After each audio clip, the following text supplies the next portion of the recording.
She said she was spending Christmas Eve at her sister's cabin. I drove up to deliver her gift, and through the window saw her on the couch making out with a guy in a Santa hat. When I knocked, Christmas Eve should have been predictable. Mine usually was.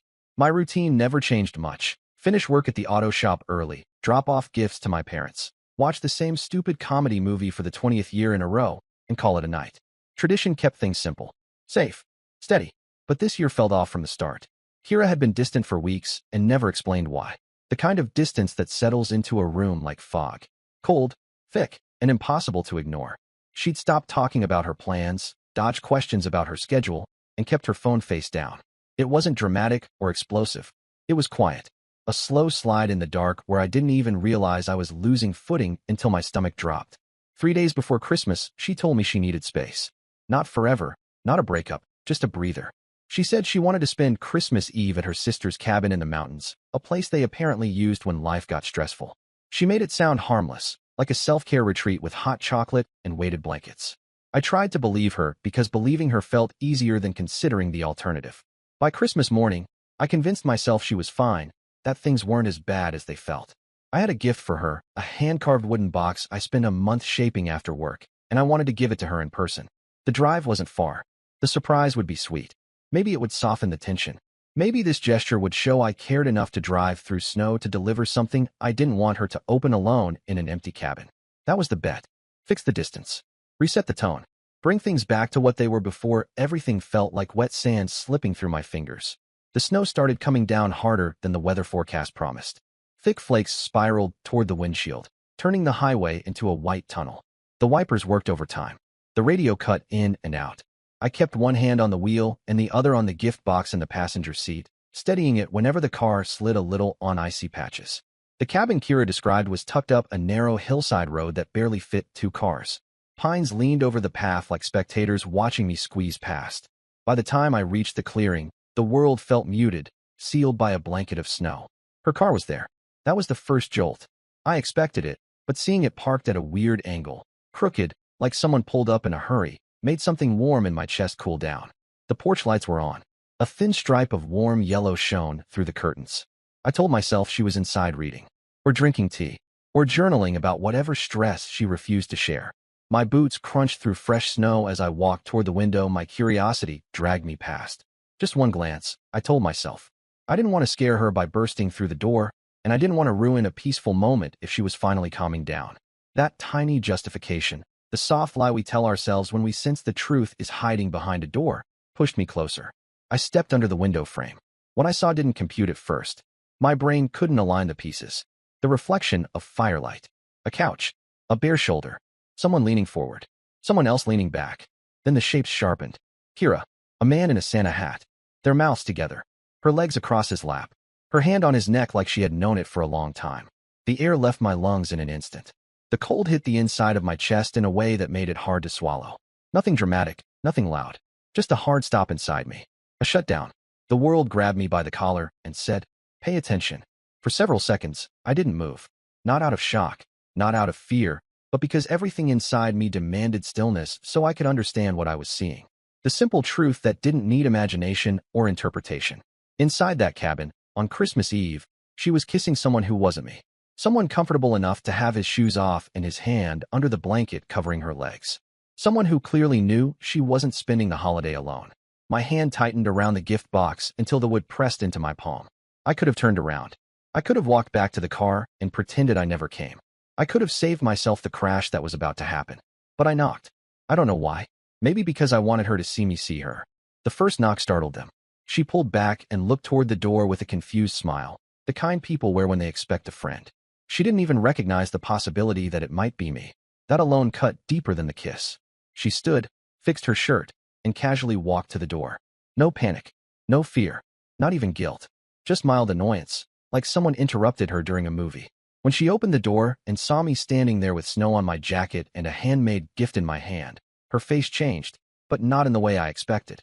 No remorse, no shock, just irritation mixed with something like disbelief that I had shown up. She asked what I was doing there. Her voice was flat, nearly bored. The guy on the couch shouted something in a playful tone, asking if she needed him. That was moment 2. The moment the floor opened underneath everything I thought I knew. She didn't step aside to let me in. She didn't explain. She didn't care that I saw them. She acted like I was the one intruding. I pushed past her anyway. I wasn't rude, but I wasn't going to stand outside while she pretended this scene made sense. The cabin smelled like cinnamon and wine. 2 glasses sat on the table. Her phone lay screen up beside them. 8 unread messages from me. 3 missed calls. She hadn't even bothered to hide them. The guy on the couch looked me over with the lazy confidence of someone who believed he had already won. He didn't stand. He didn't look guilty. He didn't even adjust himself under the blanket where her legs had just been. He only smirked. A smirk that explained everything without a word. Kira moved to stand between us, but not protectively. More like she wanted to block any chance of an argument that would inconvenience her. She said I should have called first. She said I took things too seriously. She said I shouldn't make Christmas into drama. Her tone was calm, sharp, detached, as if she'd rehearsed this. As if she believed the best strategy was to make me feel unreasonable for reacting. I didn't shout. I didn't crumble. I didn't negotiate. I just watched her and realized I didn't recognize the person talking. She had changed gradually in the past month, and this moment made all those tiny shifts fall into place. And then the wind delivered the first real twist. A heavy draft slammed into the cabin, pushing the half-latched door wider. A gust blasted across the floor, knocking over a bag by the shoe rack. Clothes spilled out, not cozy cabin basics, but club dresses, makeup kits, and 2 wrapped gifts addressed to no one I recognized. The details clicked like puzzle pieces snapping into place. She wasn't here for a breather. She hadn't packed like someone planning to come home the next day. She wasn't stressed. She wasn't confused. She was building a life that didn't include me, and she wasn't even trying to hide it. The guy in the Santa hat stretched and reached for his glass again, utterly unbothered. Snow blew into the cabin as I looked at the mess, the blanket, the glasses, the couch, the man, and then Kira standing between us with a look that said she wished I'd just disappear. That was the moment the story really began. The moment I understood that whatever explanation she was ready to offer would be nothing but a doorway to something even worse. Kira shut the door against the wind, but the damage was done. Her packed bag sat open like a confession she never planned to give. The guy on the couch didn't even glance down at it. He wasn't startled because he wasn't worried. That bothered me more than the kiss I'd witnessed through the window. Confidence like that doesn't come from ignorance. It comes from clarity. It comes from knowing exactly where you stand in someone's life. Kira walked past me and started scooping clothes back into the bag with fast, irritated movements. She didn't look ashamed. She didn't even look conflicted. She looked inconvenienced, like a traveler whose flight had just been delayed. I asked who he was. She didn't answer. The guy did. He leaned forward, rested his arms on his knees, and introduced himself as Ross. He didn't offer a handshake. He didn't soften his tone. He said his full name with the lazy pride of someone used to getting reactions. And he got one, just not the one he expected. His last name punched straight through the fog in my head. I knew it. Not because we'd met before, but because the name was printed on the card of the bar where Kira claimed she'd picked up extra shifts for holiday money. Everything rearranged in my mind. The last 2 months. The late nights. The sudden sister bonding weekends. The nights she said she fell asleep early. All the explanations she fed me like small doses of medicine meant to keep me quiet. Now the pieces clicked together. This wasn't holiday stress. This wasn't a one-time slip. She had built a full second life, and I was standing in the middle of it. Ross picked up his wine glass and said they'd been seeing each other for months. He said it casually, almost cheerfully, like he was making conversation at a dinner table. He didn't look at her when he said it. He didn't need to. Kira spun around fast and told him to shut up. Not deny, not clarify. Shut up. That told me everything. She lunged toward him like she could shove the words back into his mouth, but he just leaned away, smiling. The smile of someone who wasn't blindsided. Someone who believed he had nothing to lose. I asked her again how long this had been going on. She said I didn't get to interrogate her in someone else's home. Someone else's? The cabin belonged to her sister, but in that moment the ownership didn't matter. What mattered was how comfortable she felt telling me I didn't belong there while the guy she'd been kissing took another drink without a flicker of discomfort. I told her she should at least respect me enough to tell the truth. She threw up her hands and said the truth wouldn't change anything. Ross laughed under his breath like the whole scene fascinated him. Then he dropped the second twist, the one that made Kira freeze mid-step. He said she told him she was single and planning to move in with him in January. My brain stuttered. Kira's eyes went wide. She rushed toward him again, insisting he misunderstood, but he held up a hand and told her to stop talking. He wasn't amused anymore. Something flickered across his face, realization mixed with irritation, the kind that hits a man when he suddenly sees he wasn't smarter than the situation after all. It dawned on him that she'd lied to him, too, the same way she had lied to me. The room shifted then. Not physically, emotionally. Her control cracked. The certainty she stood on started to wobble. She grabbed at his arm like she could pull him back into the script she had written. She said they talked about moving in only as a joke. She said he was twisting things. She said I was creating tension. Ross stood up slowly. He wasn't tall, but he carried himself like someone used to being the loudest presence in a room. His expression hardened in a way that told me this wasn't the first time he had dealt with lies, just the first time he realized he wasn't the one weaving them. He asked her how many men she'd fed the same story to. She didn't answer. Her silence was an answer. He told her to stay away from him, stepped into his boots, and headed for the door. Kira panicked for the first time since I arrived. Not because I caught her cheating, because she realized the guy she had balanced her life around was slipping out of it faster than she could reach him.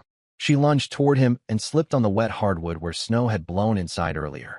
She hit her elbow on the floor, cursed sharply, and scrambled back up, but Ross didn't pause. He opened the door and stepped outside into the snow. I followed him out, not to defend Kira, not to argue, but because something about this unfolding demanded clarity. The cold slapped both of us as we stepped into the open. Christmas lights glowed on cabin porches across the clearing. A couple of neighbors peeked out from behind curtains, probably drawn by the earlier shouting. Ross lit a cigarette with shaking hands. Not emotional shaking, angry shaking. He said he should have known. He said she always dodged simple questions. He said the moving in plan made sense now. He laughed once, a loud bark that carried across the snow. Kira stumbled out behind us. She begged him to come back inside, begged him to talk like adults, begged him to forget everything until after the holidays. The begging told me more about her than all the lies combined. She wasn't shocked at being caught. She was terrified of losing her backup plan. Ross asked her why her phone showed messages from 3 different men who all used nicknames for her, and not one of them was mine. She froze. He held up her phone. It must have fallen out of her pocket when she slipped earlier. 6 lock screen notifications. 3 different men. Short messages. Suggestive emojis. Holiday plans. Rooms booked. Promises made. The world didn't tilt. I didn't stagger. I didn't unravel. Instead, a numb quiet settled in. Not detachment, clarity. A plain, heavy clarity that made everything feel simple for the first time since I drove up that mountain. Kira rushed toward him again. He stepped back and told her not to touch him. He called her a waste of his time. He said he never should have trusted someone who refused to introduce him to friends or family. Neighbors opened doors now. The cold made voices carry. The scene wasn't private anymore. Kira's panic mutated into anger. She rounded on me and demanded I stop Ross from leaving, as if I owed her protection from the fallout she created. I asked her why she thought I'd help her keep someone she'd been planning a life with behind my back. Her face twisted into something I'd never seen before, frustration strangling into desperation. She said I was being dramatic. She said people make mistakes.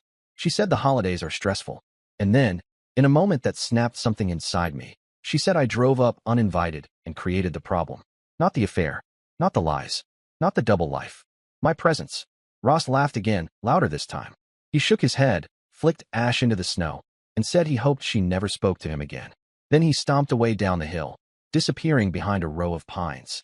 Kira stood in the snow staring after him, breath fogging in sharp little bursts. She looked back at me with a face full of anger, accusation, and fear, all tangled together in a way that made one thing certain. She wasn't sorry. She wasn't reflective. She was cornered. And cornered people choose chaos. She snatched her phone out of the snow, saw the cracked screen, and screamed in frustration. She turned that frustration on me and accused me of ruining her life. Lights flicked on in neighboring cabins. Silhouettes appeared in windows. The whole clearing witnessed her unraveling. She demanded I drive her home. I didn't answer her. That silence hit her harder than any argument could. She grabbed my sleeve like she could force a reaction, but I stepped back. She slipped again, caught herself, and stood there shivering in the porch light while the weight of her situation settled on her shoulders. She wasn't juggling 2 lives. She was juggling 4. And Christmas Eve was when the balls finally hit the ground. The snow kept falling in slow, stubborn flakes, settling on Kira's hair as she stood in the porch light. Her breaths came out in short bursts, not from the cold, but from the panic creeping in. It was the look of someone who hadn't planned for this part of the script. Cheating, she could manage. Juggling multiple men, she could manage. But getting caught in front of neighbors, exposed by her own phone, and abandoned by the guy she'd been building her fantasy with, this was new territory. I stepped away from her and moved toward my car. Not to leave, not yet, but to get distance from the chaos she kept trying to drag me into. The cabin door swung open behind us, and another wave of warm air floated out. But instead of her voice following, it was a different one. Her sister stood in the doorway. I recognized her only from the single picture Kira had ever shown me, a birthday dinner photo from months ago. They didn't look alike. Her sister had a calmer, more grounded presence, the kind of energy that fills a room without raising its volume. She wore a heavy sweater and held a mug of tea, staring at us with a confusion that had already started shifting into something sharper. She asked what was going on. Not dramatically, not playfully, just directly. Kira whipped around and tried to spin the scene instantly. She blamed me. She blamed Ross. She blamed the weather for putting everyone in a bad mood. She spoke fast, stacking sentences like bricks, trying to build a wall before her sister understood what she'd walked in on. But her sister wasn't fooled. You don't grow up with someone like Kira without learning how to read the wind. She stepped outside, ignoring the cold, and looked at me first, not her sister. That alone told me who she trusted more. She asked me quietly if I needed help. That question jolted Kira. She started arguing that everything was a misunderstanding, that I'd shown up uninvited, that Ross had overreacted, that she'd slip on the ice, hit her elbow, and the whole evening spiraled. Her sister didn't even look at her while she explained. Her eyes stayed locked on mine, waiting for the truth. So I told her, calm, steady, without embellishing. The window, the kiss, the open bag, the wine glasses, the lies, the man storming off, the other men texting, the names, the timelines. And for the first time that night, Kira's sister reacted. Not with shock, not with anger, with resignation. As if she had expected this for a long time, but hoped it wouldn't happen again. That's what hit me, the word again. She asked Kira if any of what I said was false. Kira didn't answer. Her silence was heavy, frozen, loud enough to echo. Her sister sighed, the kind of sigh that belongs to someone who has carried the weight of someone else's chaos far too long. She told her she couldn't have this inside the cabin tonight, not on Christmas Eve, not after everything they just talked about earlier. Kira snapped instantly. She said her own family was turning against her. She said everyone was overreacting. She said none of this would have happened if men simply stayed in their lanes. Her sister didn't engage. She turned to go back inside, but not before saying something that froze the air more than the weather ever could. She said their mother warned them this would happen. She said their mother predicted Kira would ruin Christmas for someone. She said she was sorry I got caught in the fallout. The door closed softly behind her. No slam, no dramatic exit, just a quiet line drawn that Kira couldn't erase. For the first time since I arrived, Kira's bravado cracked for real. Not because of me, not because of Ross, but because her family had finally stopped cushioning her from consequences. The panic returned, sharper now. She ran toward the cabin, but the door was locked. Her sister didn't open it, even when she banged on it. Kira shouted that she had nowhere else to go. Her sister replied through the door that she should call one of her many friends. The sarcasm was faint but unmistakable. That moment didn't feel like drama. It felt like years of frustration finally snapping into the open. Kira spun around toward me, her eyes wild, her breath steaming through clenched teeth. She told me I had to drive her home because I owed her that much after embarrassing her in front of everyone. I told her I wasn't her ride. Not tonight. Her face twisted, not with sadness, but with fury. She stormed down the steps with jerky, determined movements and marched toward my car as if she could force the situation by grabbing the handle and climbing in. I stepped in front of her. She tried to push past me. Her boots slid on the icy ground. She grabbed my jacket for balance, but I pulled away. My silence was its own answer. Her eyes scanned the clearing as if looking for another option, another person to manipulate, another outcome she could twist to her advantage. But the neighbors who had witnessed the earlier argument were already gone from the windows, curtains shut against the cold and the drama. The clearing felt larger now, emptier, more echoing. Kira's phone buzzed in her hand. She looked down, her face drained. Another man's name lit up the cracked screen. A short message, asking if she was still coming tonight. Plans, time, location. She pressed the phone to her chest like she could hide it from the world, but it was too late. Whether I saw the name or not didn't matter anymore. Her life had already unraveled past the point of secrets. Snow collected on her hair as she stood motionless, shoulders rising and falling in sharp breaths. Not remorse, not realization. Survival mode. She tried one more tactic. A softer voice, a trembling tone, a plea for forgiveness wrapped in vague promises about fixing things after the holidays. But her timing was off. Her face was tight with fear, not sincerity. Her tone cracked on the edges, not with emotion, but with desperation. I didn't say anything cruel. I didn't scold her. I didn't moralize.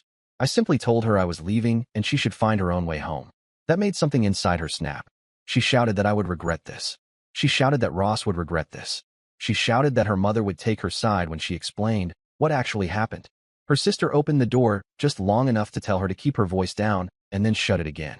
The clearing fell quiet except for the sound of wind hissing through trees and the soft shuffle of snow sliding off branches. I opened my car door. Kira ran toward me again, grabbing the frame. But this time she didn't slip. This time she held on. She asked what I would tell people. She asked if I would keep things private. She asked if I would at least protect her reputation. Those questions revealed everything. She wasn't worried about us. She wasn't worried about the betrayal. She wasn't even worried about losing Ross. She was worried about exposure. Exposure threatens people who build their lives on illusions. I didn't answer her. She tried to hold the door open when I got inside, but I gently pushed her arm away. Her voice rose again, sharper now, but the words were empty. Just noise flung into the cold. When the door shut, the sound was final. Not symbolic. Just real. She stepped back as I started the engine. Headlights cut across the clearing, illuminating her standing alone in the snow. She didn't look broken. She looked calculating, like she was already trying to rearrange the pieces of her life into a new configuration she could control. Her sister cracked the door again, called her name, and told her to come inside before she froze. She hesitated. She looked at me. She looked at the cabin. She looked at her phone. Then she walked toward the porch with the stiff posture of someone who had just lost a game she didn't know she was playing. When I drove away, she was still standing under the porch light, her sister blocking the doorway, both of them locked in a quiet standoff. The road down the mountain twisted through trees that looked like shadows holding their breath. My hand stayed loose on the wheel, steady despite the ice. I didn't feel victorious. I didn't feel relieved. I didn't feel devastated. I felt done with pretending confusion where there was none. But the consequences were nowhere near finished. Not even close. The drive home took longer than the trip up the mountain. Not because of the snow, not because of traffic, but because I kept replaying the scene without meaning to. Not the kiss. Not even the fight outside. What stuck with me most was Kira's face when her sister refused to shelter her. It wasn't heartbreak. It wasn't guilt. It was fear of losing the narrative she depended on. The next morning, everything felt muted. My apartment seemed colder even though the heater was running. Her gift box sat on the kitchen table, still wrapped, the carving hidden inside. I wasn't sure whether to throw it out or keep it as a reminder, so I did nothing. It stayed exactly where I put it. By noon, my phone started buzzing. At first it was texts, then missed calls, then voicemails. They came in clusters, like she was trying different emotional tones hoping one would stick. The early messages were hostile. Accusations. Demands. Blame. The next wave tried to sound calm. She wrote about stress, misunderstandings, her sister being dramatic, me taking things too seriously. Then her voice cracked in the voicemails. Not with remorse. With fear. Fear of losing control of the image she'd curated. I didn't respond. Around 5 in the afternoon, someone knocked on my door. A rhythmic knock. Urgent. I didn't need a peephole to know who it was. Something in my chest tightened anyway. When I opened the door, Kira stood there wrapped in a coat too thin for the freezing air. Snowflakes clung to her hair, melting slowly into her collar. Her makeup was smudged, but not enough to suggest crying. More like she'd rushed through getting ready. She forced a smile that looked like it belonged to a completely different night. She launched into a rehearsed explanation about how everything had gotten out of hand, how Ross lied about the moving-in talk, how her sister misunderstood, how the messages from the other men were taken out of context. Her words came fast, layered, strategically arranged. She spoke like someone who believed she could still salvage the story if she controlled the pacing. I didn't interrupt. I let her burn through the script. Eventually she stopped and waited for my reaction. I told her calmly that nothing she said addressed the simple truth. She had been building multiple relationships behind my back. Her voice rose instantly. She said I didn't understand. She said Ross exaggerated. She said none of the other men meant anything. She said the kiss at the cabin wasn't as serious as it looked. I asked her why she'd been planning to end things with me after the holidays. Ross had said it casually, but confidently, and that confidence wasn't new. That man wasn't guessing. He was repeating something she had told him. She went silent again. Silence from her was never peaceful. It was strategic, a silent calculation happening behind her eyes.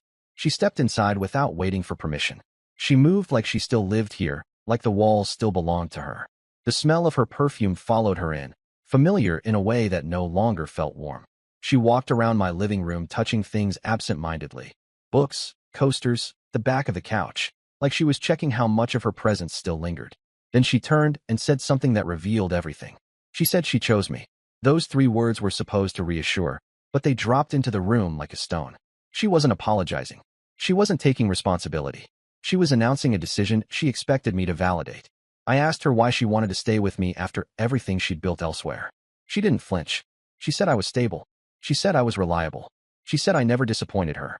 Each compliment landed like a shove. Not because they were harsh, but because they weren't about love or connection. They were about utility. She saw me as an anchor, a fallback, a safety net, someone to hold her life steady while she explored every other option. That realization didn't break me. It clarified things. I told her we weren't getting back together. Her expression shifted instantly, tightening like a wire pulled too hard. She repeated herself. She said she chose me. Her tone suggested the choice was binding. I stayed calm. I told her again that we were done. And that's when the real climax hit. She snapped. Not loudly. Not violently. Her voice flattened and sharpened, like steel cooling after being pulled from a flame. She said she would tell people I hit her. She said she would tell her family I manipulated her. She said she would tell Ross that I threatened him. Each threat landed without hesitation. Not empty. Not exaggerated. Prepared. Practiced. It was the exact moment I finally understood how deeply she relied on rewriting stories to suit her needs. I told her to leave. She refused. I walked to the door and opened it. The gesture wasn't dramatic. It was final. That simple action broke her momentum. She stepped into the hallway but turned back to deliver her last attempt at control. She said I was making a mistake. She said things would get worse for both of us if I didn't cooperate. I didn't respond. She left in a storm of frustration disguised as dignity. An hour later, her sister called me. She apologized for everything. She said she found out Kira had not only lied to me and Ross, but had been taking money from a third man. She said their mother was furious and had told Kira not to come home until she sorted herself out. 2 days later, Ross filed a complaint at his workplace because Kira had used him to get better shifts. Her boss suspended her pending investigation because mixing personal and professional boundaries violated their policies. A week later, her roommates kicked her out after discovering she had taken rent money from them but never paid the landlord. She had spent it on trips and weekends she'd claimed were work retreats. All of this unfolded without my involvement. I stayed out of it completely. Her actions worked against her without any push from me. 3 weeks later, she sent one last message. A single line about missing stability. Not missing me. Missing what I represented. I didn't reply. Winter melted slowly into the wet gray of early spring. I went back to work, back to meal prep, back to normal human routines. Nothing dramatic. Just life. And as life steadied, so did I. Months later, I started dating again, slowly, quietly, without rushing for replacement or revenge. I wasn't searching for meaning through someone else's chaos. I was rebuilding from something that had finally collapsed. The following Christmas Eve, almost a year later, I drove past that same stretch of mountain road on my way to visit friends. I saw the cabin from the distance. Dark, quiet, unlit. A simple building sitting in the snow, empty of noise or secrets. I didn't feel anger. I didn't feel nostalgia. Just a calm reminder that some storms burn themselves out once they run out of places to hide. And sometimes the only way to uncover the truth is to show up unannounced with a gift you never get to give.